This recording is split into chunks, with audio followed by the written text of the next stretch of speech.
পেছন থেকে আর কয়জন বলে উঠেছে, বাবা আমরা ডেলি করি, ওই ফেলারাম কিছু করে না, করতে ওই ফেলারে পাঠাও পাঠাতে। আচ্ছা, বোঝা গেল তো আমার কথা? ফেলারাম কোনোদিন কাজ করে তো অন্ধ, কি কাজ করবে? তো তুমি ওই ফেলাকেও ভালোবাসো, আমাদেরও ভালোবাসো, তো ওই ফেলাকে পাঠাও পাঠাতে। ফেলা পাঠানে দিলেই দড়ি পাকাবো, নাইলে পাকাবো না। এখন ওই ফেলারাম অন্ধ, সে কোথায় যাবে পাঠাতে? এক কদম আগেই তো বাড়তে পারে না। এমন ভাবে ঠাকুরের চরণে সবাই পড়ে গেলেন, আর তৎক্ষণাৎ ঠাকুরের কাছ থেকে ওই শক্তি আদায় করে দিয়েছেন গুরু ভাইরা একত্রিত হয়ে। ফেলারাম এসে যখন ঠাকুরের চরণে পড়ে গেলেন, ঠাকুর মাথায় হাত বুলিয়ে বললেন, যা ফেলা তুই নিয়ে আয়, তুই পাঠ নিয়ে আয়, যা।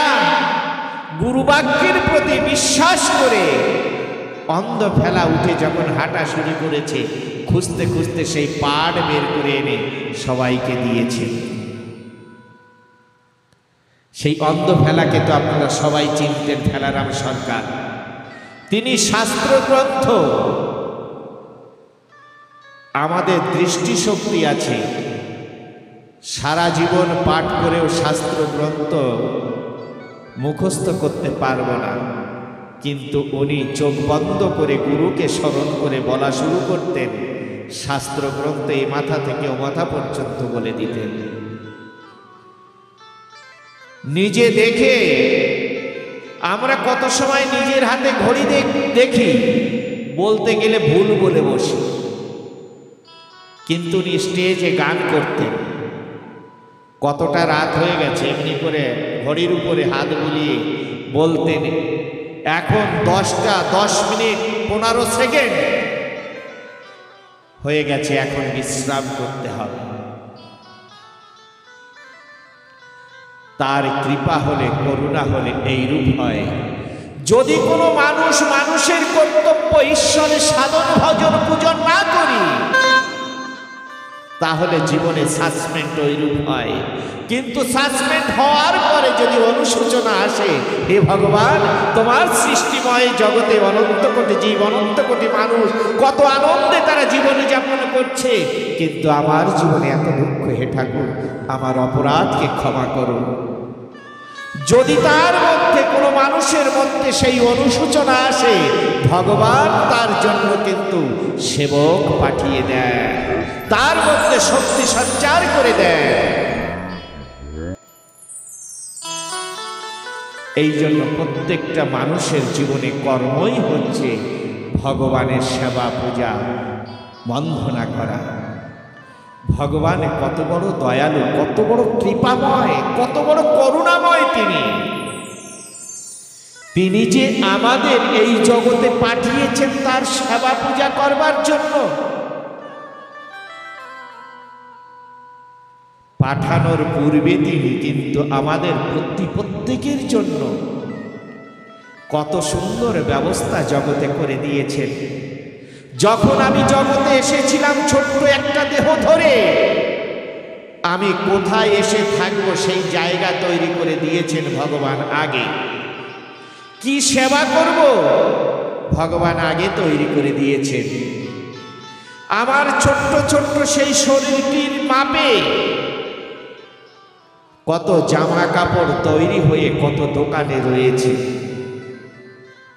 কত বড় দয়ালু, কত বড় কৃপাময়। আমি এসে থাকার জন্য কত ভালো ভালো ঘর তৈরি হয়েছে, কিন্তু আমরা মানুষ, আমাদের কখনো চাওয়া পাওয়ার শেষ হচ্ছে না। ভগবান যখন এই মানব জাতি সৃষ্টি করেছেন, সৃষ্টি করার পরে ভগবান একদিন মানব জাতির লীলা বা মানব জাতির চাওয়া পাওয়া দেখে ভগবান খুব চিন্তিত হয়ে গেছে। খুব চিন্তাযুক্ত অবস্থায় ভগবান বসেছেন। আরে এতদিন তো আমি অগণিত কীট পতঙ্গ, পশু পাখি, বৃক্ষ তরুলতা সৃষ্টি করেছি, বড় আনন্দে ছিলাম। যদিও বা তারা আমার সেবা না করত, কিন্তু আমাকে বিরক্ত করত না। একটা আনন্দের মধ্যেই ছিলাম। কিন্তু অবশেষে মানব জাতি সৃষ্টি করেছি, এই মানব জাতিকে যত দিচ্ছি তত চাইছে, আর যত চাইছে তত পাইছে, আবার তত চাইছে। আচ্ছা, এখানে আমরা যারা বসে আছি, আমরা কেউ খুলে বলতে পারবো, মন থেকে বলতে পারবো যে না, ঠাকুর আমাকে যা দিয়েছে যথেষ্ট দিয়েছেন, আমি খুশি আছি, আর প্রয়োজন নেই? আছে এখানে কেউ? আমরা নাই না? সবার চাই, কারণ আমরা তো অ্যাকচুয়ালি গরিব। হিসাবের খাতায় গেলে আমরা সকলেই গরিব, তাই না? কিন্তু যারা রাজা ধীরাজ, তাদেরও কিন্তু কম আছে, আরো চাই, আরো চাই, আরো চাই। আর ভগবানকে যত চাই তত তিনি দেন। আর ভগবানের কাছে কি চাইলে তাড়াতাড়ি দেন জানেন? আপনারা এখানে যারা আছেন সবাই তো একদিন মা হয়েছিলেন, এখনো মা হয়ে আছেন। যখন বাচ্চা শিশুরা থাকে ঘরে, কি বাবারাও যখন ছোট ছোট বাচ্চারা থাকে, একটু খেলা শুরু করে, বাহানা শুরু করে না? এই খেলনা জিনিস চাই, এটা চাই, ওটা চাই। মাকে বাবাকে অনেক সময় কাজ করতে গেলে অনেক বিরক্ত করে, বসতে চায় না। তখন কি করা হয়? বাচ্চাটিকে অনেক খেলনার বস্তু সামনে দেওয়া হয়, ঘরে একটা রুমের মাঝখানে বসিয়ে রেখে খেলনার বস্তু সামনে দেওয়া হয়, তাই না? খেলতে থাকে। আচ্ছা, খেলতে থাকে, যত সময় তার খেলনাটা ভালো লাগে তত সময় কান্না করে কি করে না, তাই না? খেলনাটা খেলতে থাকে, যখন খেলতে খেলতে খেলনার বস্তুগুলো দূরে সরে যায়, খেলনার বস্তু কাছে থাকে না, তখন কিন্তু কান্না করে ওঠে। মা তখন পিছন ফিরে তাকিয়ে দেখবে ছেলেটির কাছে, বাচ্চাটির কাছে খেলনার বস্তু নেই। তখন কি করবে? আবার পিছন থেকে এসে সমস্ত খেলনার বস্তু গুটিয়ে কাছে দিয়ে দেবে, খেলতে থাকো বাবা। যখন খেলনার বস্তু পেয়ে আবার খেলতে থাকে, মা কিন্তু আবার কাজ করতে যায়। যত সময় তার খেলনাটা ভালো থাকে, ভালো লাগে, তত সময় কিন্তু তার কাছে মা আসে না। যখন খেলনাটার ভালো লাগে না, প্রকৃতপক্ষে ক্ষুধা লাগে, মাকে যখন চায়, তখন খেলনা কাছে দিলে পা দিয়ে ছিটকে ফেলে দেয়, ফেলে দিয়ে কান্না করে। তখন মা বোঝে না আমাকে সত্যিই ডাকছে। ও মা, তার আগে কি এসে কোনো বাচ্চাকে ধরো তোমরা? কেউ ধরো না, তাই না? পরম দয়াল ঠাকুর তদ্রূপ, তার এই সৃষ্টিময় জগতে আমরা প্রতিপত্তিকে ছোট্ট বাচ্চা শিশু সম। যত সময় পর্যন্ত জাগতিক জগতের খেলনার বস্তু পেয়ে আমরা আনন্দিত থাকি, খেলনার বস্তু চাইলে তাড়াতাড়ি খেলনার বস্তু দিয়ে ভগবান দূরে সরে যান, ও খেলতে থাকে। যখন তার খেলা ভালো লাগে না, তখন কিন্তু সে চায়, হে ঠাকুর আমি খেলনা চাই না, তোমাকে চাই। তখন ভগবান তার কাছে আসেন, তার আগে আসেন না। আমরা মানব কুলে জন্মগ্রহণ করেছি, আমাদের চাওয়া পাওয়ার কিন্তু শেষ নেই। যত চাইছি তত দিচ্ছেন, আর যত পাচ্ছি তত আরো চাইছি। ভগবান খুব চিন্তাযুক্ত হয়ে গেলেন, হারে এ কি, এই মানব জাতির সৃষ্টি করে তো আমার চিন্তার আর নিস্তার নেই। মানুষের চাওয়া পাওয়ার কিন্তু কখনো শেষ নেই। হসপিটালে গিয়েছে, তখন সিরিয়াস হয়ে গিয়েছি, সেই রাত্র কয়টা বাজে ঠিক নেই, ঠাকুরকে ডাকছি, ঠাকুর রক্ষা করো। ফসল ভালো হচ্ছে না, ঠাকুর সবার ফসল ভালো হচ্ছে, আমার ফসলটা একটু ভালো করো। ছেলেটা লেখাপড়া শিখেছে, চাকরি পাচ্ছে না, ঠাকুর চাকরিটা যেন হয়ে যায়। আমি কখন ডাকছি, আপনি কখন ডাকছেন, আপনি কখন ডাকছেন, এর কিন্তু সময় নির্ধারিত নেই। যার যখন মনে হচ্ছে সে তখন ডাকছি, আর ভগবান জেগে জেগে আমাদের ডাক শুনছেন। ভগবানের নিজের বিশ্রামের সময় নেই, নিজের সেবার সময় নেই, অনবরত শুধু আমাদের চাওয়া পাওয়াকে তিনি পূরণ করছেন। ভগবান একদিন খুব চিন্তাযুক্ত হয়ে বসেছে। এমন সময় দেবর্ষি নারদ এসে ঠাকুরকে ওই চিন্তাযুক্ত অবস্থায় দেখে ঠাকুরকে বলছেন, হে ঠাকুর, এ কি আপনার এই বিষণ্ণ বদন কেন? খুব চিন্তাযুক্ত বলে মনে হচ্ছে। ভগবান বলছেন, হ্যাঁ দেবর্ষি, আমি খুব চিন্তাযুক্ত হয়ে আছি। কেন? আমি জগতে অনন্ত কোটি জীবকে সৃষ্টি করেছি, কীট পতঙ্গ, পশু পাখি, বৃক্ষ, তরুলতা, বহু কিছু জগতে সৃষ্টি করেছি, কিন্তু তাদের কখনো কোনো চাওয়া পাওয়া নেই।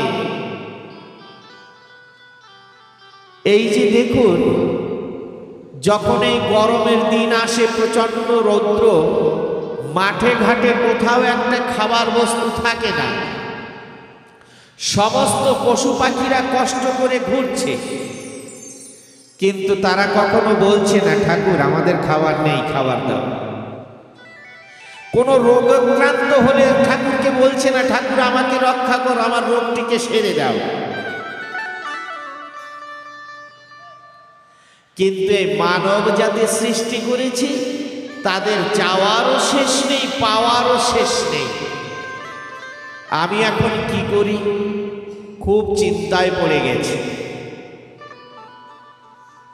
দেবর্ষি নারদ ভগবানকে এক যুক্তি দিলেন। কি জানেন? ঠাকুর, এই মানব জাতিটাই এমনই একটা জাতি, এদের কাছ থেকে রক্ষা পেতে গেলে এক পালানো ছাড়া আর কোনো উপায় নেই, পালাতে হবে। ভগবান বললেন, দেবর্ষি আমি পালাবো, কোথায় পালাবো? কারণ এই মানুষের মধ্যে জ্ঞান এমন দিয়েছি, এমন বুদ্ধি, এমন জ্ঞান দিয়েছি, আমার সৃষ্টিময় জগতে এমন কোনো জায়গা নেই সেখানে মানুষ যেতে পারে না। চন্দ্রলোকে চলে যাচ্ছে, পাতাল লোকে চলে যাচ্ছে, সমস্ত জায়গায় মানুষ চলে যাচ্ছে। কোথায় গিয়ে পালাবো? এমন জায়গাটা কোথায় যেখানে পালালে মানুষ পাবে না? দেবর্ষি নারদ ভগবানকে বললেন, ঠাকুর একটা জায়গা আছে, সেই জায়গাটা পালালে কিন্তু কেউ খুঁজে পাবে না। ভগবান বললেন, দেবর্ষি তাহলে সেই জায়গাটা কোথায় বলে দাও তো আমাকে, যে কোথায় পালালে আমাকে পাবে না। দেবর্ষি বললেন, হে ঠাকুর, এমন একটা জায়গা আছে যেখানে পালালে কেউ জানবে না যে কোথায় আছে, আর যারা জানবে তারা কোনোদিন কিছু চাইবে না।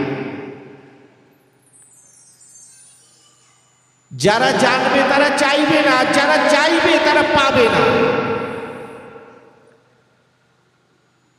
দেবর্ষি নারদ যখন এই কথা বললেন, ভগবান বললেন, দেবর্ষি সেই জায়গাটা কোথায় আমাকে একটু বলো তো। দেবর্ষি নারদ বললেন, হে ঠাকুর, আপনার সৃষ্টিময় জগতে আপনি যে মৃগ সৃষ্টি করেছেন, মৃগ অর্থাৎ হরিণ, হরিণের নাভি বলে যে কস্তুরী হয়, খুব সুগন্ধি, যখন ওই কস্তুরী হয়, ওই কস্তুরীর সুগন্ধে হরিণ কিন্তু উন্মাদ হয়ে যায়, উন্মাদ হয়ে ছুটতে থাকে। কোথায় কোথায় সেই সুগন্ধ বস্তু কোথায়? ছুটতে ছুটতে ছুটতে ছুটতে মৃগ পাগল হয়ে প্রাণ হারিয়ে ফেলে, কিন্তু সেই কস্তুরী আর সুগন্ধ বস্তুকে খুঁজে পায় না। সুগন্ধ বস্তু যে তার নাভিমূলে আছে সেটা সে বুঝতে পারে না, খুঁজতে খুঁজতে জীবনটা পার হয়ে যায়। তেমনি হে ঠাকুর,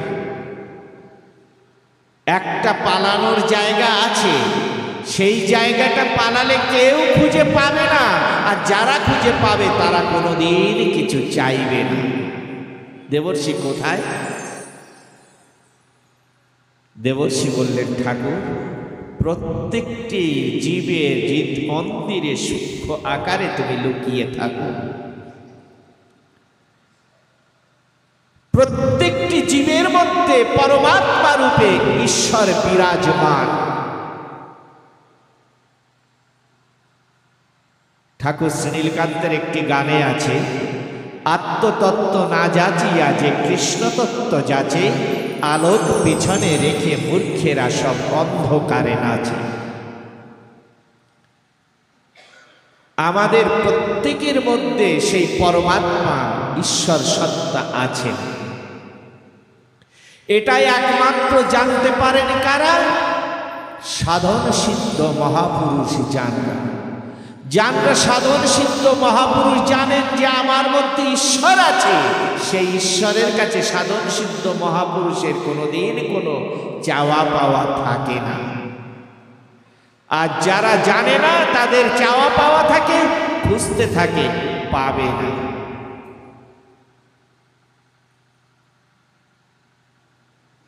মানব জীবনে ঈশ্বরের সাধন ভজন করাটাই মানব জীবনের মুখ্য কর্ম উদ্দেশ্য। আমরা যদি না করি, বিভিন্ন শারীরিক, আর্থিক, মানসিক বিভিন্ন রকমের জ্বালা যন্ত্রণা সংসারে আমাদের সইতে হয়। একদিন পিতামহ ভীষ্ম, তিনি যখন শরশয্যায় ছিলেন,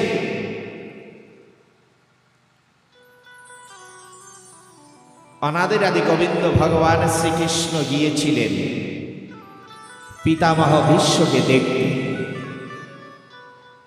যখন পিতামহ ভীষ্মের কাছে গিয়েছেন, পিতামহ ভীষ্ম চোখের জল ছেড়ে দিয়ে বলছেন, হে কেশব, জীবনে শুনেছি মানুষ অপরাধ করলে সেই অপরাধের কারণে মানুষের এহন শাস্তি বা সাজা পেতে হয়, কিন্তু হে কেশব, আমি তো জীবনে কোনো তো অপরাধ করিনি, তো আমার জীবনে এহন দুর্দশা হলো কেন? ভগবান শ্রীকৃষ্ণ বললেন, হে দেব পিতামহ, আপনি কি জানেন, বলতে পারেন যে আপনি পূর্বজন্মে কোনো অপকর্ম কুকর্ম করেননি? বলছে, হ্যাঁ আমি জানি, আমি পূর্বজন্মে কোনো অপরাধ করিনি। বলছে, তার পূর্বে? বলছে, আমি 100 জন্ম ধরে আমি কোনো অপরাধ করিনি, আমি জানি। 100 জন্ম বসে আমি কোনো অপরাধ করিনি, 100 জন্ম পর্যন্ত আমি দেখতে পারি। ভগবান শ্রীকৃষ্ণ বললেন, আচ্ছা 100 জন্ম পর্যন্ত দেখতে পারেন? বলছে, হ্যাঁ। তাহলে 101 তো আপনি দেখতে পারেন না। ওই 100 জন্ম আগে ওই যে ওই এক জন্মে আপনি নিশ্চয়ই কোনো অপরাধ করেছিলেন, যে অপরাধের ফলে আপনার এত দুর্ভোগ জীবনে ভুগতে হচ্ছে। পিতামহ ভীষ্ম বললেন, হে কেশব, তাই তুমি দেখতে পাচ্ছো? বলছে, হ্যাঁ। আমি কি অপরাধ করেছিলাম? পিতামহ ভীষ্ম বললেন, আমি কি অপরাধ করেছিলাম? ভগবান বললেন, আপনি যখন পথে চলতে চলতে কোনো একটা জীব এসে আপনার পায়ে জড়িয়ে গিয়েছিল, জীবটা নিজেই ভয়ে আতঙ্কিত হয়েছিল, কিন্তু আপনি সেই জীবটাকে তাকে ছেড়ে দেননি, আপনি তাকে পদাঘাত করেছিলেন এবং পা দ্বারা ছিটকে একটা বড় কাটার গাছের উপরে ফেলেছিলেন। যে কাঁটায় বিদ্ধ হতে হতে সে আর নিচে পড়তে পারেনি, ওই কাঁটায় বিদ্ধ হতে হতে হতে হতে ওখানে তার মৃত্যু হয়ে গিয়েছিল। আর যে কারণে তার শরীরে যতগুলো কাঁটার খোঁচা লেগেছে, ঠিক ততগুলো কাঁটা বিদ্ধ তীর সেই কাঁটা স্বরূপ তীর বিদ্ধ হয়ে আপনার সেই ভোগটাকে ভুগতে হচ্ছে।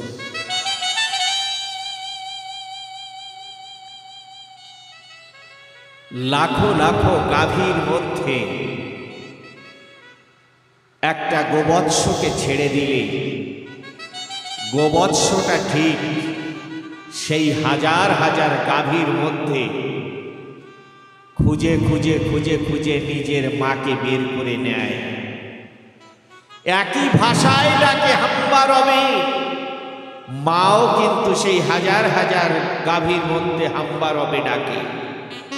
কিন্তু মা বুঝে নেয় যে গোবৎসটা কি বলে ডাকছে, আর গোমাতাও বুঝে নেয় যে আমার বাচ্চাটা কিভাবে ডাকছে।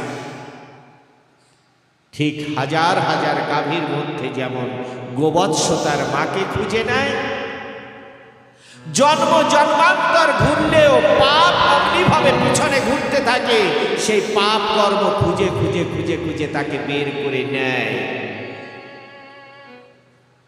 আমরা অনেক সময় বলি, আরে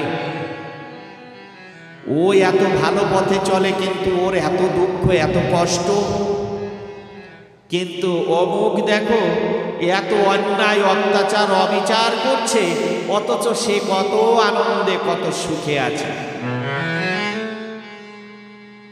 ক্ষণকালের জন্য আমাদের সাধারণ দৃষ্টি দ্বারা আমরা দেখছি সে হয়তো অপকর্ম করেও সুখে আছে, শান্তিতে আছে, বাস্তবে তা নয়। ওই সময়টা হয়তো তার একটা পুণ্যকর্মের ফল চলছিল, তাই সে একটু শান্তি উপলব্ধি করেছিল। সত্য কখনো লুকিয়ে থাকে না। ধর্মের আরম্ভ হলো সত্য, সরলতা, প্রেম বা পবিত্রতা। এই চারটে যেখানে নেই ভগবান সেখানে নেই, জীবনে সুখ শান্তি সেখানে নেই। সত্য, সরলতা, প্রেম ও পবিত্রতা, এই চারটিকে অনুসরণ করে জীবনে চললে তার জীবনে সুখ এবং শান্তি। তাছাড়া জীবনে সুখও আসে না, শান্তিও আসে না। যাই হোক, আমরা একটা সুরছন্দে একটু আনন্দ নেব, পরবর্তীতে আবার আমি এই সত্য কি বস্তু, সরলতা, প্রেম এবং পবিত্রতা সম্বন্ধে আবার একটু বলবো। জীবনে আমাদের এই চারটি বস্তুকে লক্ষ্য করে জীবনে অগ্রগতি হওয়া উচিত।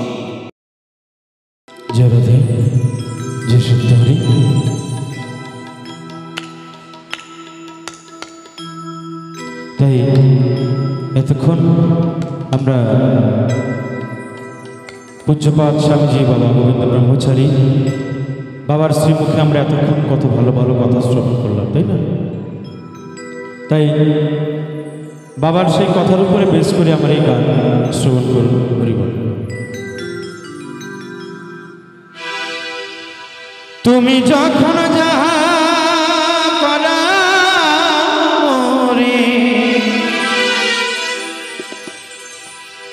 তুমি যখন যা করা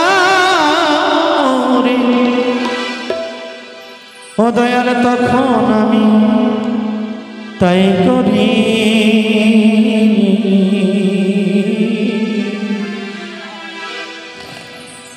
তোমার হাতে হয়ে নাচি ও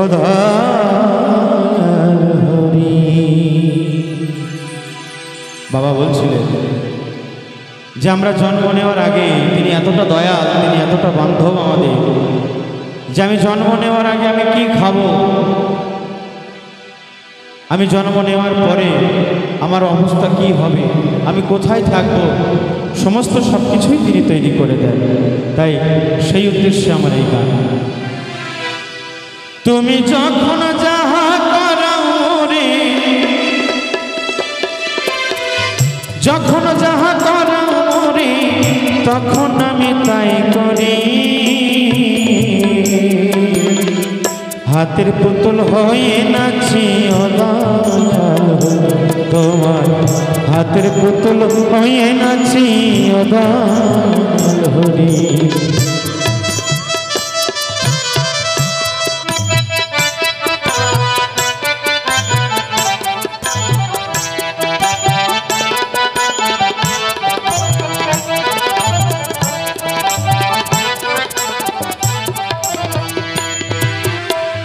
আমায় সৃষ্টি করার আগে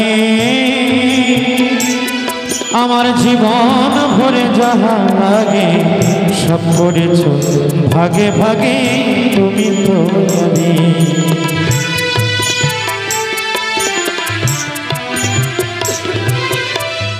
আমায় সৃষ্টি করার আগে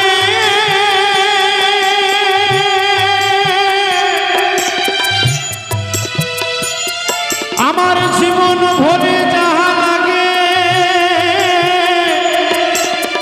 সব করেছ ভাগে ভাগে তুমি তৈয়ারি। ও মিছে মোহমায়ায় বন্দী হয়ে,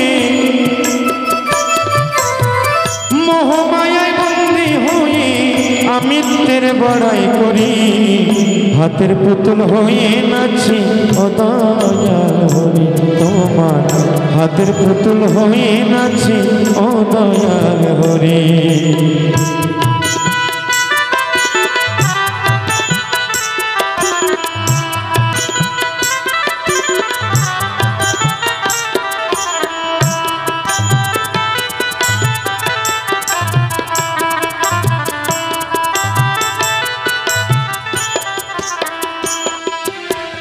তোমার মতো বান্ধব কেবা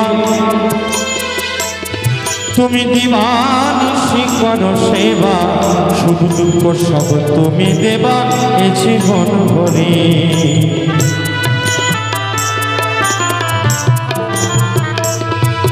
তোমার মতো বান্ধব কেবা তুমি দিবানিশি করো সেবা, সুখ দুঃখ সব তুমি দেবা এ জীবন ভরে। ওই আবার তোমার তুমি চলে গেলে, তোমার তুমি চলে গেলে তখন আমি যাই মরি। হাতের পুতুল হয়ে নাচি ও দয়াল হরি তোমার, হাতের পুতুল হয়ে নাচি ও দয়াল হরি।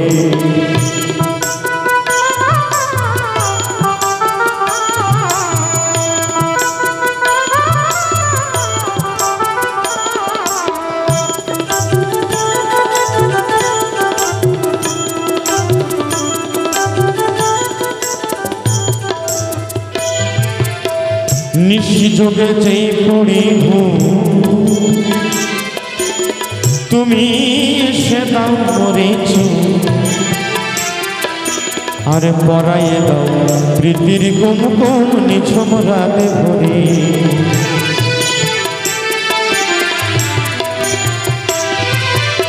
আমি নিঃযোগে যেই পড়িব ও দয়াল তুমি এসে দাও মরেছ, পরাইয়ে দাও প্রীতির গুম গুম নিঝুম রাতে ভরে। ওই আবার সারা নিশি জাগো হরি, সারা নিশি জাগো হরি আমি যখন ঘুম পড়ি। হাতের পুতুল হয়ে নাচি ও দয়াল হরি তোমার, হাতের পুতুল হয়ে নাচি ও দয়াল হরি।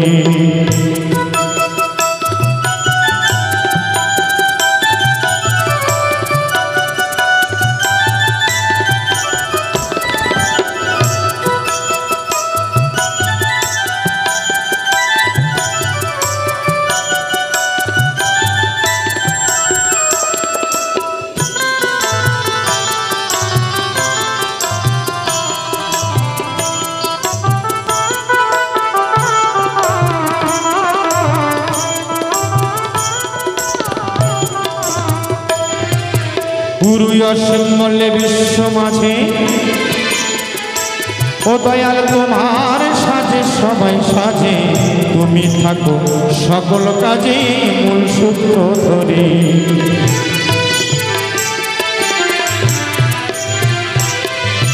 গুরু অসীম বলে বিশ্ব মাঝে, তোমার সাজে সবাই সাজে, তুমি থাকো সকল কাজে মূল সূত্র ধরে। তুমি যেভাবে সাজাইছ মোরে, ও দয়া মা,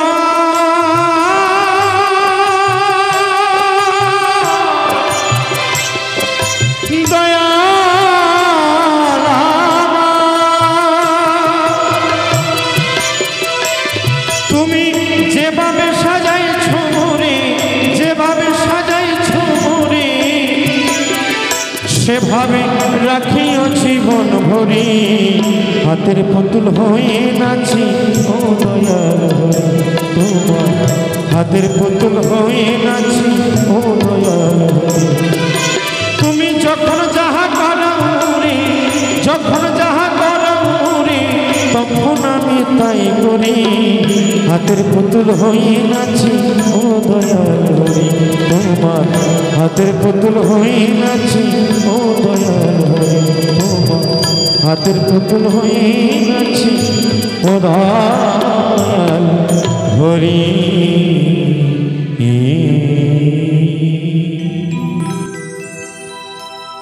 জয় শ্রী রাধে। আমরা এই জগতে কাম কামনা বিষয় বাসনা লোভ লালসায়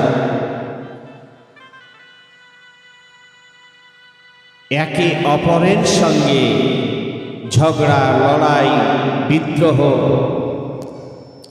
কত কিছুর মধ্যে দিয়ে নিজে জেতার জন্য অপরের সঙ্গে কত শত্রুতা, কত কিছু করি। কত মানুষের প্রাণ হারিয়ে ফেলে, হত্যা করে ফেলে। এ হলো দুর্দশা জীব জগতের দেখে মা লক্ষ্মী দেবী একদিন প্রভুকে বলছেন, হে ঠাকুর, জীব জগতের এত দুর্দশা, তোমার সৃষ্টি সমস্ত বস্তুকে নষ্ট করে ফেলছে, কত মানুষের প্রাণ হারিয়ে ফেলছে, হত্যা করে ফেলছে। তোমার কি কোনো রকম কষ্টবোধ হচ্ছে না ঠাকুর? মা লক্ষ্মী দেবী এইভাবে বলছেন প্রভুকে, ঠাকুরকে। ঠাকুর বলছেন, ওগো দেবী, কষ্ট হওয়ার কারণ কি আছে? কষ্ট হওয়ার কোনো কারণ তো নেই। বলছে, কেন? এত সুন্দর করে জগৎকে সৃষ্টি করেছো প্রভু তুমি, আর সেই সৃষ্টি বস্তুকে যদি কেউ নষ্ট করে ফেলে তার জন্য কষ্টবোধ হয় না? হ্যাঁ, তার জন্য হয় দেবী, তবে আমার হচ্ছে না। কেন জানো? ছোট বাচ্চা শিশুরা যেমন মাটি পেলে পুতুল তৈরি করে, পুতুল তৈরি করে করে সুন্দর সাজিয়ে তোলে। হঠাৎ করে যদি কেউ এসে পুতুলগুলিকে ভেঙে ফেলে তাহলে কিন্তু কষ্ট হয়। আর যদি পুতুল কেউ তৈরি করে কাউকে দিয়ে দেয়, দান করে দেয়, তারপরে সে নিয়ে ভেঙে ফেললে তার জন্য কিন্তু অতটা কষ্টবোধ হয় না। আমি জীব জগতে সমস্ত কিছু সৃষ্টি করে আমি সবাইকে সবার দায়িত্বে দিয়ে দিয়েছি। যার যার পুতুলকে সামলানোর দায়িত্ব তাদের। এইবার যদি যার পুতুল সে সামলিয়ে না রাখতে পারে, ভেঙে ফেলে, তার জন্য আমার কোনো দুঃখ হয় না। হ্যাঁ, যদি আমার না দেওয়া, অর্থাৎ দিলেও যে নেয় না, নেওয়ার পরেও যে আমার করে রাখে। অনেক সময় আছে না, বাবা পুতুল কিনে যখন দেয় বাচ্চাকে, পুতুলটা একবার পড়ে গেল, মায়ের দিকে তাকায়, বাবার দিকে তাকায়, পড়ে গেল, বাবা রাগ করবে কিনা, মা রাগ করবে কিনা? যদি ভেঙে যায় দৌড়ে গিয়ে বলবে বা ভেঙে গেছে, আমার এইটি হারিয়ে গেছে। এতটুকু মায়ের প্রতি যদি আস্থা থাকে, মা কিন্তু সেই খেলনার দিকে আবার লক্ষ্য রাখে, বাবাও সেই বাচ্চার খেলনার দিকে লক্ষ্য রাখে। কিন্তু যে বাচ্চা এতটুকু নির্ভরশীল না হয়, তাকে একবার কিনে দিলে সে যা করে করে বেড়াবে। ও জানে যে ও থাকবে না, তো জানি আমি ভেঙে ফেলবো।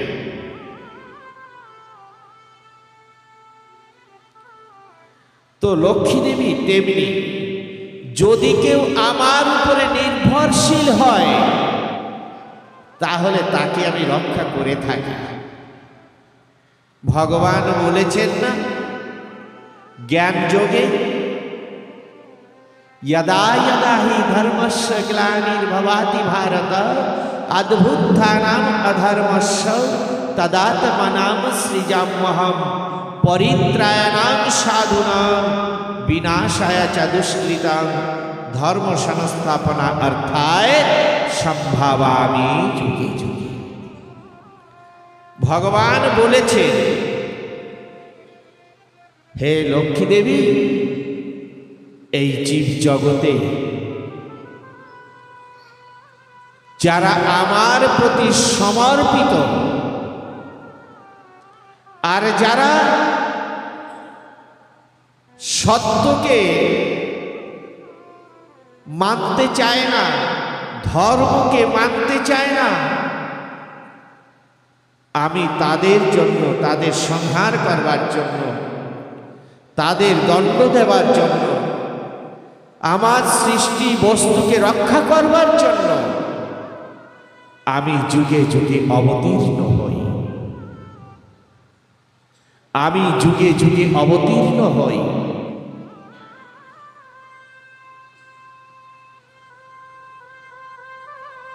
ভগবান তিনি জগতে এসেছিলেন,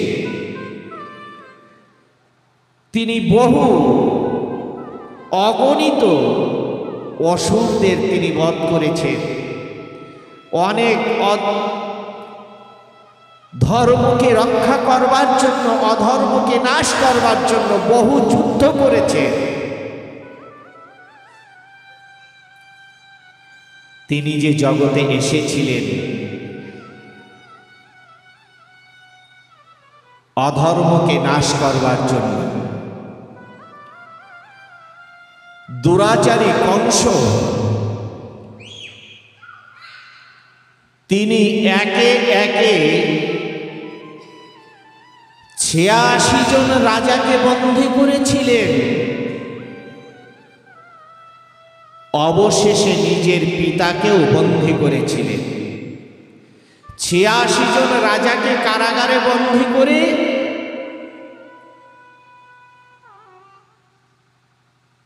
নিজে নিজে মনে মনে ভেবেছিল, যখন ১০০ জন পূর্ণ হয়ে যাবে, ১০০ জনকে একসঙ্গে বধ করব, আর ১০০ জনের সম্পূর্ণ রাজত্বকে আমি নিজে দখল করে নেব। নিজের পিতাকে পর্যন্ত বন্দী করেছিল। আর সেই ৮৬ জন রাজার করুণ ক্রন্দনে তাদের ওই কারাগারে বন্দী অবস্থায় তপস্যায় ভগবানকে ডেকেছিলেন, হে ঠাকুর, হে পরম দয়াল করুণাময়, এমন দূর অবস্থা, এমন দুর্গতি থেকে আমাদেরকে মুক্তি দাও ঠাকুর। তুমি ছাড়া তো এই জগতে আমাদের উদ্ধার করবার আর কেউ নেই। যখন ভগবানকে এইরূপভাবে আকুল বেকুল হয়ে ভগবানকে ডেকেছিলেন, ভগবান তখন ওই রাজাদের করুণ ক্রন্দনে নিজেকে নিজে সৃজন করেছিলেন। কিন্তু ভগবান কোথায় এসেছিলেন, কোথায় আবির্ভূত হয়েছিলেন? কারাগার অর্থাৎ জেলখানায়, কংসের কারাগারে ভগবান এসেছিলেন। মাতা পিতা কে ছিল? দেবকী বসুদেব। এই দেবকী বসুদেব কারাগারে বন্দী অবস্থায় দীর্ঘদিন ছিলেন। এখানে তো অনেক ঘটনা, এই কথাগুলি হয়তো আপনারা অনেকে অনেক সময় অনেক মঞ্চে অনেক আসরে শুনেছেন, কিন্তু প্রত্যেকটি বক্তার বক্তব্যের মধ্যে, আলোচনার মধ্যে নূতনত্ব কিছু হয়তো পেতেও পারেন বা পাওয়া যায়। তো যাই হোক, সম্পূর্ণরূপে আমি ব্যক্ত করতে সময় নষ্ট করতে চাই না, সময় অনেক কম। ভগবান শ্রীকৃষ্ণ কারাগারে মাতা পিতা বন্দী অবস্থায় ছিল, এমতো অবস্থায় ভগবান আবির্ভূত হলেন। কতদিন? একে একে 7টা সন্তানকে জন্ম দিয়েছিলেন মাতা পিতা। 8ম গর্ভের সন্তান হয়েছিলেন ভগবান শ্রীকৃষ্ণ।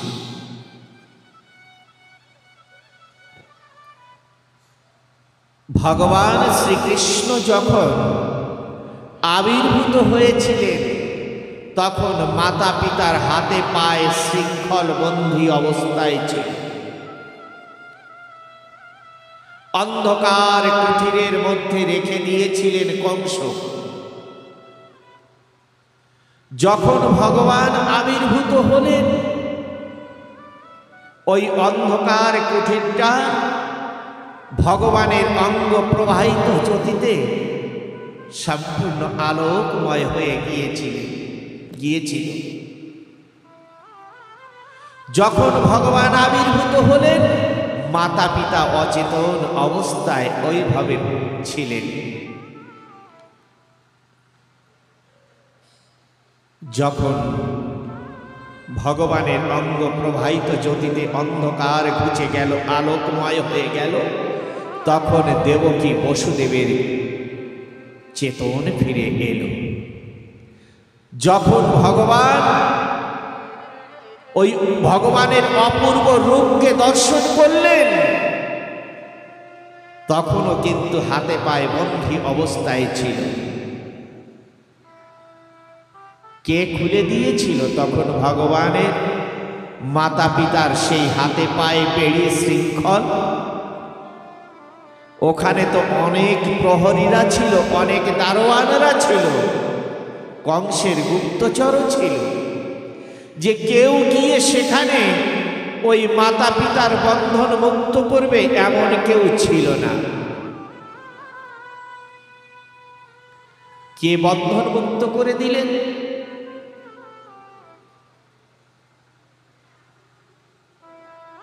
কেউ করেননি বন্ধন মুক্ত।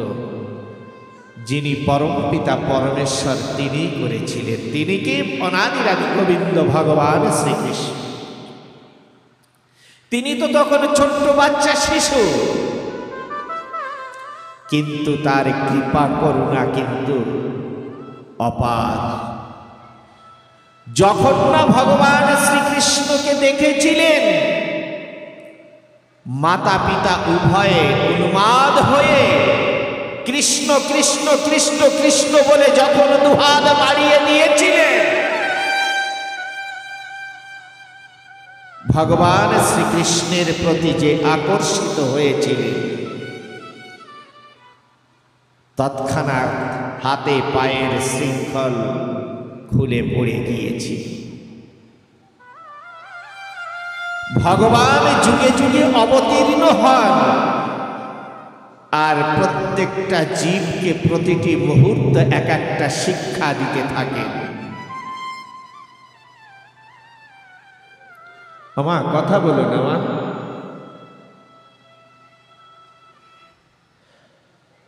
কি শিক্ষা দিলেন তৎক্ষণাৎ? এই জগতে যদি কোনো জীব কৃষ্ণ প্রতি ঐরূপ ভাবে আকর্ষিত হয়, দিনন্তে একবার যদি কৃষ্ণ কৃষ্ণ বলে ডাকে, আমি তার জাগতিক জগতের যত রকমের বন্ধন আছে সকল কঠিন থেকে কঠিনতম বন্ধন থেকে আমি তাকে মুক্তি দিতে পারি। আর কৃষ্ণ কৃষ্ণ বলে উন্মাদ হয়েছিলেন কেন?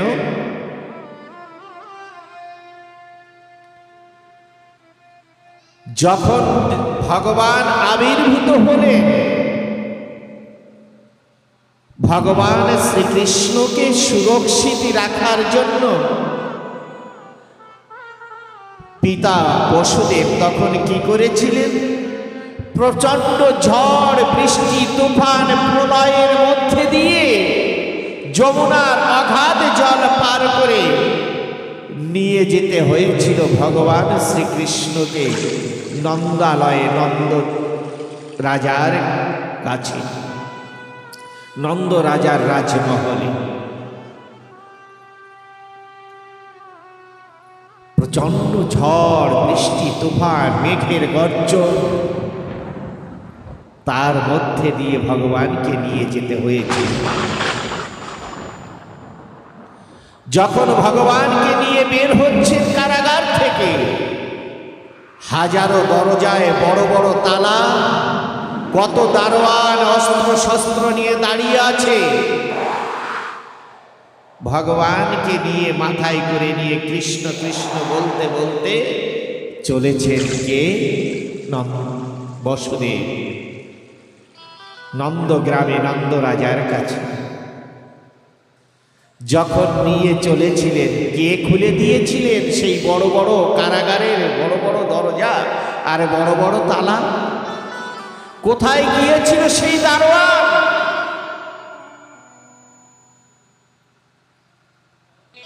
ভগবান কত সুন্দর একটি লীলা তৎক্ষণাৎ দেখিয়েছেন। ভগবানকে নিয়ে যখন বেরোলেন, ওই তালাগুলি দরজার আপনা থেকে খুলে গেল। সমস্ত দারোয়ান, দুই পাশে দারোয়ান দাঁড়িয়ে অস্ত্র হাতে নিয়ে কাল ঘুমে ঘুমিয়ে পড়েছে, দাঁড়িয়ে দাঁড়িয়ে ঘুমাচ্ছে অচেতন। একটা একটা করে সমস্ত দরজার তালা খুলে গেল। কত শত দারোয়ান তারা কাল ঘুমিয়ে ঘুমিয়ে পড়ল। এই সুযোগে ভগবানকে নিয়ে যমুনার অগাধ জল পার করে মা যশোদার কাছে রেখে এলেন। মা যশোদার কাছে যখন রেখে ওই যোগমায়া কন্যাটিকে নিয়ে যখন আবার এলেন, একটা একটা করে দরজা পার করে যখন ভিতরে ঢুকছেন, আর ওই দরজায় কিন্তু বড় বড় একটা তালা আবার লেগে যাচ্ছে। সমস্ত দারোয়ানরা তখন ঘুম ভেঙে হাত পা নেড়ে উঠে জাগি চোখ মেলে তাকিয়ে দেখছেন। এমনি করে একটা একটা দরজা পার হয়ে যখন ভিতরে গেল, সমস্ত দরজায় তালা লেগে গেল। সমস্ত দারোয়ান সব অস্ত্র শস্ত্র নিয়ে সচেতন হয়ে গেল। ভগবান কি বুঝালেন এখানে? হে জগতের জীবগণ, যদি কেউ আমাকে ধারণ করে চলে, এই সংসার জীবনের যত রকমের তালা সব খুলে যাবে। জীবন চলার পথে যত শত্রু সব কাল ঘুমে ঘুমিয়ে পড়বে, চলার পথ সুগম হয়ে যাবে। যখন না কৃষ্ণকে ছেড়ে দিয়ে যোগমায়াকে ধরে নিয়ে আসলো, যখন একটা একটা করে ভিতরে প্রবেশ করলো, পেছন থেকে সমস্ত তালা আবার লেগে গেল। সমস্ত শত্রু তখন জেগে উঠল। কৃষ্ণকে ছেড়ে দিলে জীবনে শত্রু সব জেগে যাবে, সমস্ত দরজায় তালা লেগে যাবে, চলার পথ সব বন্ধ হয়ে যাবে। আর যদি কৃষ্ণকে হৃদয়ে ধারণ করে চলা যায়, চলার পথের সমস্ত তালা খুলে যাবে, জীবন চলার পথের সমস্ত শত্রু কাল ঘুমিয়ে পড়বে, চলার পথ সুগম হয়ে যাবে।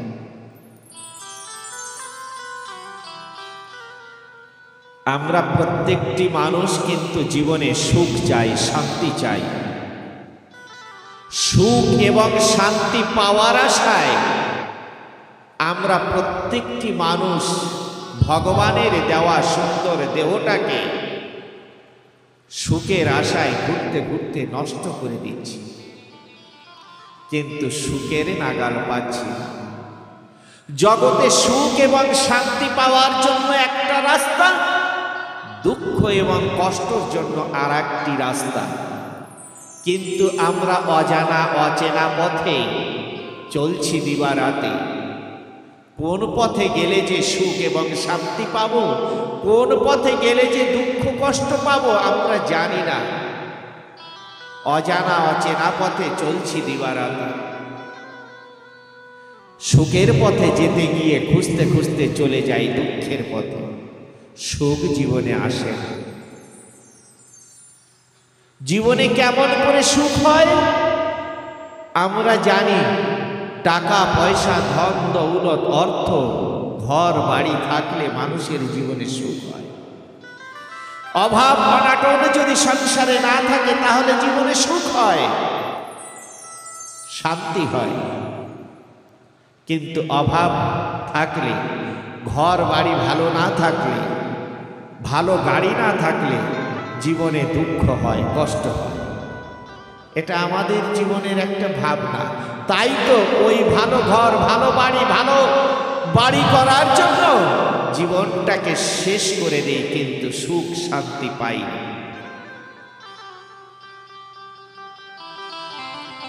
মনে করুন এখানে যারা আছেন প্রায় তো সকলে বয়স্ক আছেন। ভাগবত কথা, শাস্ত্র কথা যাদের জীবনে শোনার বিশেষ প্রয়োজন, তারা কিন্তু এখানে বেশি নেই। একটা কথায় বলে না, শিশুকালে ডাকলে হরি তাড়াতাড়ি আসে, যৌবনে ডাকলে হরি আসে কি না আসে, আর বৃদ্ধকালে ভজে হরি জমেরও ত্রাসে। এখন যে বয়স, এই বয়সে সাধন ভজন করে ভগবানকে লাভ করব, এই আশাটা রাখা ভারী সম্ভব না আর কি। হ্যাঁ, ভগবানের হয়তো অলক্ষ্যে থেকে তিনি একটু কৃপা করুণা করতে পারেন, কিন্তু তাকে পাওয়া যাবে না, সে সমর্থ হারিয়ে ফেলেছে। কিন্তু যাদের শোনার প্রয়োজন আছে, জীবনে সুখ শান্তি পেতে গেলে শুধু অর্থ, টাকা পয়সা, ঘর বাড়ি করলে হয় না। আজ মনে করুন এখানে যারা আছেন অনেক অর্থের মালিক হয়েছে, অনেক অর্থের মালিক হয়েছে, ভালো বাড়ি করেছেন। আচ্ছা, ভালো একটা বাড়ি যখন হয় তখন বাড়িটাকে সাজানোর জন্য একটা বেডরুমে কিন্তু সুন্দর দামি দামি পালঙ্কে আজকাল তৈরি হচ্ছে। ভালো ঘর যখন ভালো বেডরুম হয়েছে, তাহলে আমার ভালো একটা পালঙ্ক চাই। ভালো দামি পালঙ্ক যখন হয়েছে, তাহলে আমার দামি একটা গদ্দা চাই, মখমলের চাদর চাই। বেডরুমটা সুন্দর করে সাজানো হয়ে গেল। এইবার বাড়ির মা বলছে, ওগো সব কিছু হলো, কিচেনটা ভালো না হলে হচ্ছে না, কিচেনটা ভালো করতে হবে। এই এক একজনের বাড়িতে এখন গেলে দেখা যায়, সিটি শহরে বেশি থাকে, বলে এই কিচেনটায় 50 লাখ খরচা হয়ে গেছে। ওরে বাবা রে বাবা, আর সেই যে কি জিনিস তা দেখলে মনে ভয় করে, বোঝা যাবে না যে কোনটা দিয়ে কি করে। সুন্দর কিচেন হয়ে গেল, এইবার ডাইনিং রুম, খাবারের টেবিল, সে টেবিলটারও কত কায়দা, চেয়ারগুলির কত কায়দা। এইবার সব কিছু যখন সুন্দর হয়ে যায়, তখন কি সিলভারের থালায় খাওয়া যাবে? না, সিলভার স্টিল তো প্রায় উঠে গেছে, অনেক বড় বড় বাড়িতে গেলে দেখা যায়। কাঁসাও অনেক জায়গায় উঠে গেছে, এখন রূপার, চাঁদির থালা, গ্লাস, বাটি।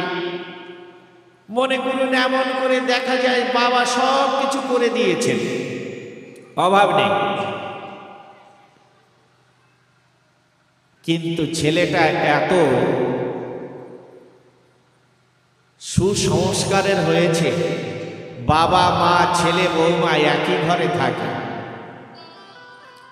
কয়েকটা দিন হয়ে গেল, ছেলে যে কখন ঘরে ফেরে বাবা মায়ের সঙ্গে দেখা হচ্ছে না।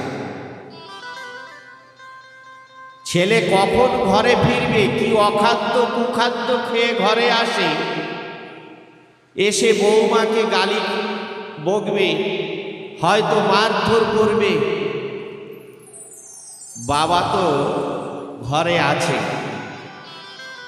ওই দামি পালঙ্কে, মোটা গদ্দায়, মখমলের চাদরে ঘুম আসবে তো বাবা? অনেক পয়সা করি দিয়ে ঘর করেছি, দামি পালঙ্ক এনেছি, দামি গদ্দা, মখমলের চাদর, বাবার ঘুম আসবে তো? সুখের বস্তু সব তৈরি করেছি। শুয়ে শুয়ে ভাবছে কখন যেন এসে যায়, ওই যে বুঝি এলো, ঘুম হচ্ছে না বাবার। এখনো যদি সন্তান হয়, ভালো ডাইনিং টেবিলে সোনা চাঁদির থালায় যদি খেতে দেয়, ভাত মুখে যাবে তো? ভাত যাবে না মুখে। বৌমা বলবে বাবা খান, ভাত মুখে যাচ্ছে না। দুশ্চিন্তা। বাবার মাথায় যদি ওই দুশ্চিন্তা না থাকে, ছেলে যদি, নিজের সন্তান যদি সুসংস্কারের হয়, ওই সোনা চাঁদির থালার প্রয়োজন নেই, কলা পাতায় খেতে পেলেও পেট ভরে যাবে। মাটিতে শুয়ে পড়লেও ঘুম হয়ে যাবে। জীবনে সুখ শান্তি মানুষের জীবনে টাকা পয়সা ধন দৌলতে কখনো দিতে পারে না। জীবনে যদি সুখ শান্তি পেতে হয়, তাহলে নিজের পরিবারের সমস্ত সদস্য যারা থাকে, স্ত্রী পুত্র কন্যা পুত্রবধূ, তারা যদি সুসংস্কারের হয়, তাহলে জীবনে সুখ শান্তি হতে পারে, তাছাড়া সম্ভব নয়।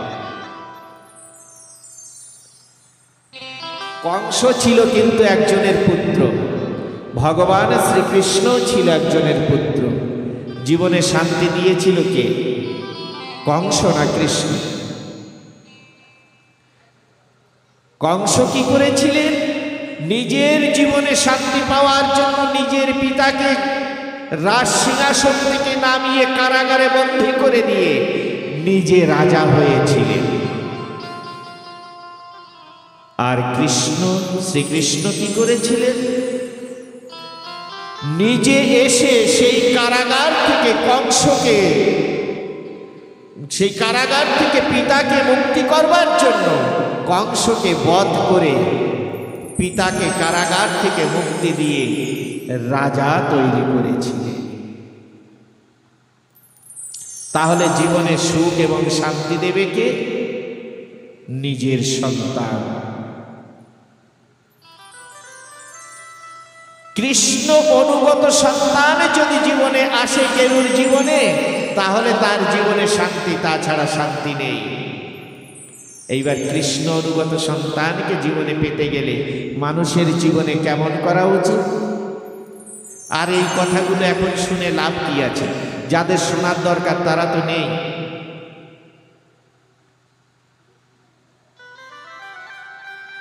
কৃষ্ণ অনুগত সন্তান কি করে আসে?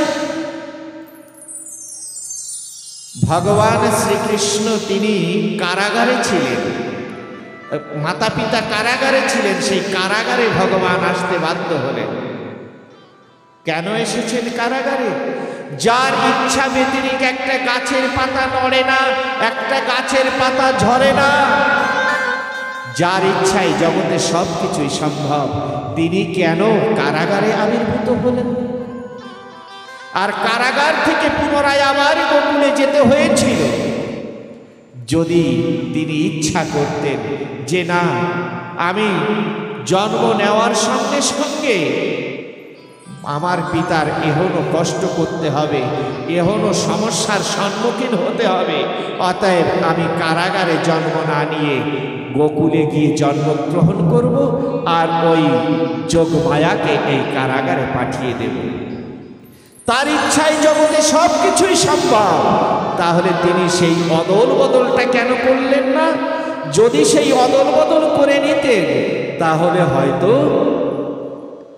এখনো সমস্যার সম্মুখীন নিজের পিতা বসুদেবের হতে হতো না। জগতে সমস্ত ক্ষমতা তার হাতে থাকা সত্ত্বেও তিনি করলেন না। কেন করলেন না?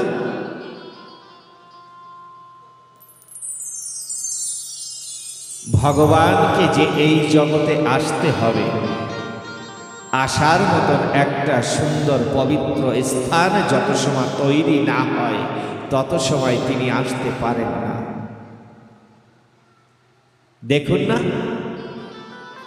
আমাদের যখন কোনো ভোট এসে যায়, সমাজসেবী রাজনেতা যখন আমাদের কাছে আসে, বড় বড় পদ অধিকারী সমাজসেবী যখন আমাদের কাছে আসে, তখন সেই গ্রামটা, সেই শহরটাকে সুন্দর পরিষ্কার পরিচ্ছন্ন করে তুলতে হয় এবং সুন্দর সুসজ্জিত করতে হয়। যখন এখান থেকে বলবে না আমরা তৈরি আছি, তখন তিনি আসবেন। একজন সাধারণ সমাজসেবী রাজনেতাকে যদি আমাদের কাছে আসার জন্য এত তৈরি করতে হয়, তৈরি হতে হয়, লক্ষ লক্ষ কোটি কোটি অগণিত রাজনেতাকে যিনি সৃষ্টি করেছেন, তিনি হচ্ছেন আমার পরম দয়াল ঠাকুর। সেই পরম দয়াল ঠাকুরের যদি এই জগতে আসতে হয়, তার জন্য কিছু তৈরি হতে হবে না? তার জন্য আমাদের কিছু করতে হবে না? আমার কথাগুলো বোঝা যাচ্ছে তো?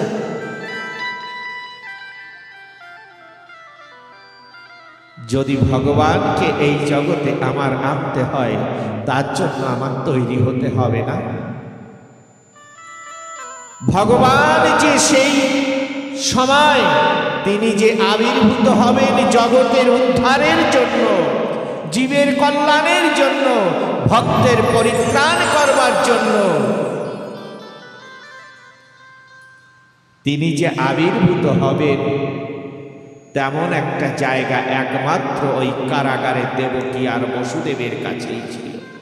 দেবকী আর বসুদেব ওই কারাগারে কেন? যদি আরো কোনো নিম্ন জায়গায় থাকতেন, তবুও ভগবান সেইখানে গিয়ে পুত্র রূপে আবির্ভূত হতে বাধ্য হতেন। কেন? ভগবান শ্রীকৃষ্ণকে পুত্র রূপে পাওয়ার জন্য দেবকী বসুদেব 12,000 দিব্য বছর পর্যন্ত সাধনা করেছিল। স্বামী স্ত্রী উভয় মিলে ভগবান শ্রীকৃষ্ণকে পুত্র রূপে পাওয়ার জন্য সাধনা করেছিলেন যুগ যুগ ধরে।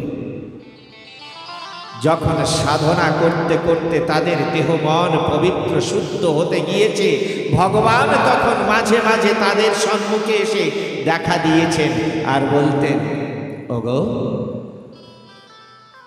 কি চাও তোমরা?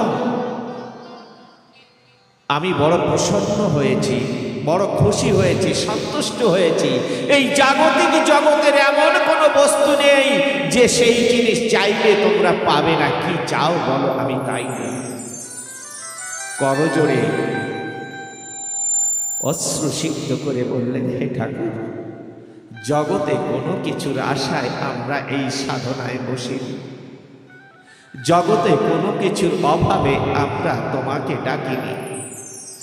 একটা অভাবেই পড়ে তোমাকে ডেকেছি, একটা জিনিস জিনিস আমাদের চাওয়া পাওয়া আছে, সেটাই হলো ঠাকুর তুমি যেদিন আমাদের পুত্র রূপে আমাদের কাছে আসতে পারবে, সেই দিন আমার সাধন ভঙ্গ হবে, তাছাড়া সাধন ভঙ্গ হবে না।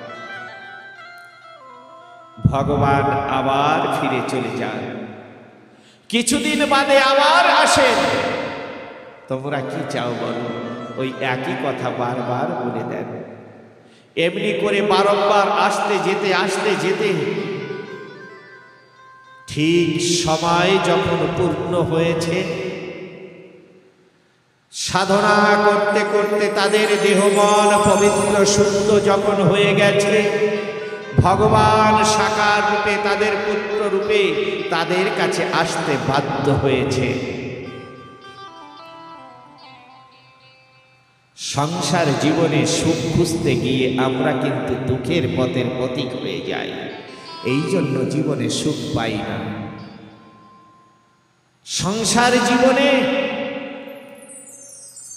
সংসার করা, সন্তানাদি জন্ম দেওয়া, একটা পিপিলিকায়ও করে, ওটা কোনো বড় জিনিস নয়। কিন্তু সমাজসেবী স্বামী বিবেকানন্দ, স্বামী রামকৃষ্ণ পরমহংসদেব, ঠাকুর অনুকূলচন্দ্র, ঠাকুর সত্যানন্দ পরমহংসদেব, ঠাকুর নীলকান্ত গোস্বামী, ঠাকুর হরিচাঁদ, ঠাকুর গুরুচাঁদ, এখনো একজন সন্তানকে জগতে আনা বড় কঠিন জিনিস। জীবনে সুখ পেয়েছিল কি? কংস? না, বসুদেব। কংসের পিতা উগ্রসেন, তিনি তো রাজা ছিলেন, কোনো কিছুর অভাব ছিল, শান্তি কিন্তু তিনি পাননি। এই জন্য সংসার জীবনে শান্তি পেতে গেলে আমাদের প্রতিপত্তিকে ঈশ্বরের ভজন ছাড়া, ঈশ্বরের পূজন ছাড়া জীবনে শান্তি পাওয়া সম্ভব নয়।